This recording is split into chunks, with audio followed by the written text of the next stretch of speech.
Welcome back.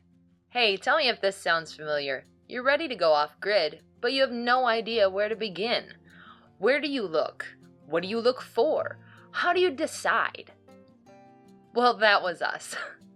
And today I'm going to go over the checklist we made that helped us decide on this piece of property when there were so many others available. Whether you choose to use a realtor or not, these tips should help you find your new homestead. In our case, we chose to explore listings on our own. As we started looking, we found that there were literally thousands of online listings to choose from.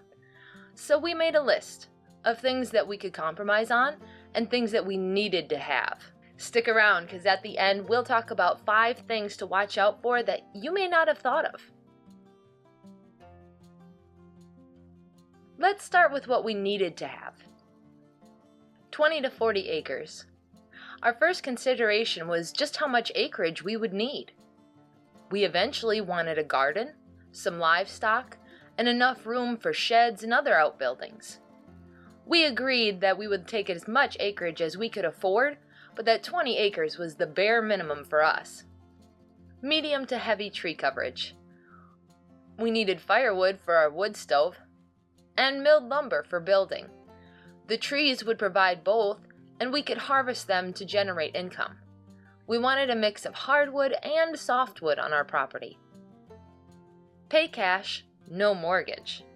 It had to be a place that we could afford without going into debt.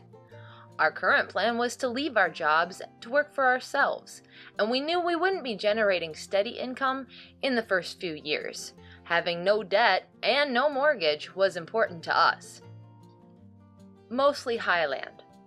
Although some lowland is not an issue, we intended to use our land as efficiently as possible. We bought acreage for raising animals, putting in food plots, harvesting timber, and gathering firewood, all of which would reduce our grocery bill over time and allow us to generate income. Drinking water. We needed a place with either a well, the option to put in a well, or that would allow us to harvest rainwater. Water on the property. We feel that water on the property is essential for an off-gridding lifestyle. This needed to be a year-round source that we could use for gardens, animals, and food plots. Proper zoning. We needed zoning that allowed year-round residential use.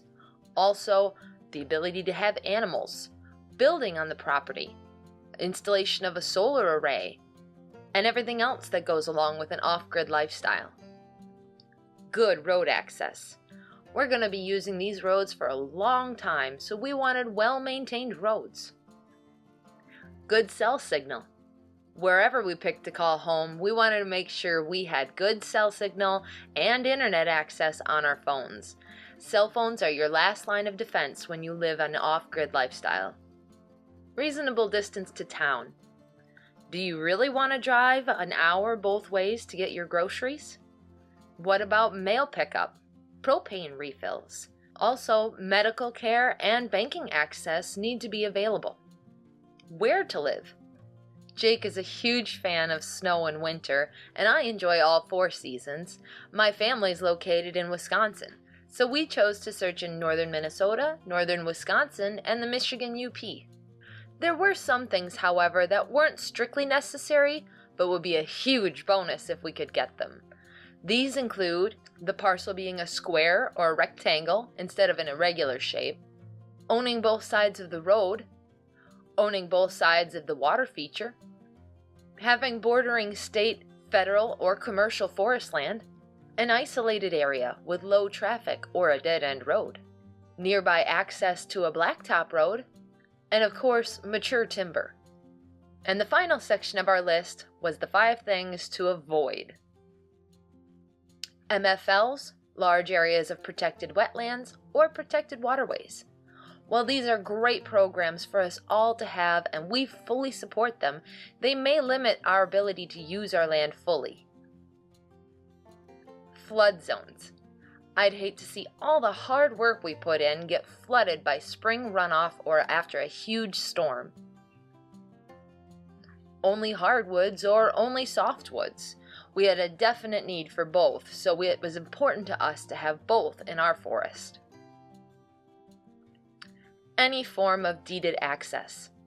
While deeded access works fine for many people, we didn't want to deal with any potential issues that could arise. Close proximity to landfills, waste treatment plants, large factories, or any other excessive noise or traffic. So this is the checklist that we worked with for every listing that we looked at. And I'm sure many of you would have things you would add or subtract from your own checklist. I hope our list helps you with making your own list. If this was helpful to you, give us a thumbs up and subscribe. The next video in this series will be about how we got the money together to buy the land. Thanks for watching and supporting our channel. See you next time.